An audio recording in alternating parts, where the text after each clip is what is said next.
الله عزیز. نتیجهش چی بوده در زندگی ابوبکر؟ چی بوده رضی الله عنه؟ وقتی که رسول الله گفت صدقه بدید، ابوبکر کل زندگیشو گذاشت اونجا.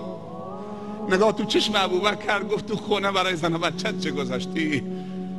گفت ترکت لهم الله و رسوله، برای زن و بچم خدا و رسول خدا گذاشتم. حضرت عبدالرحمن ابن عوف یک قافله 700 تا شتر رو یک جا در راه خدا در مدینه انفاق کرد و گفت که من میخوام روز قیامت دوان دوان وارد بهشت بشم. الله عزیز، بهشت عزیز، رضای خدا عزیز.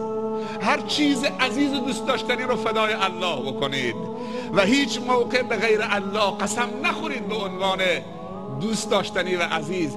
بعضی موقع بعضی مسلمان ها میخوان قسم بخورن، میگه سر فرزند عزیزم، جان مادر عزیزم که دوستش دارم، مادر سرطان میگیره، فرزند سرطان میگیره.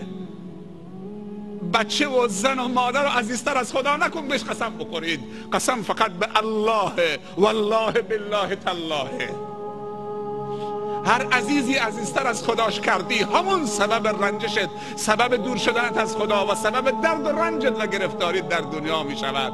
قسم فقط به الله، نذر فقط به الله، سوگند فقط به الله، قربانی فقط برای الله، هدایت فقط از الله طلبیدن، شفا از الله طلبیدن، اولاد از الله طلبیدن. با گل خوردن و نمیدونم پارچه باد زدن کسی بچه دار نمی شود. اذا مرضت فهو یشفین، ریشه همه اعتقادات خوب تو قرآنه. اذا مرضت فهو یشفین، اگر مریض شدم اون طبیب منه، اون منو شفا میده.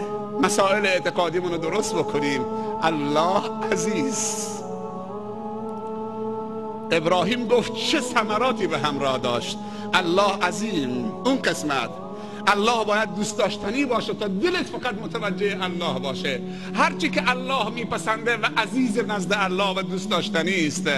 اگر پیش تو هم سخته، باید تابع خودت تابع الله بکنید دلت و اون را بپسنده.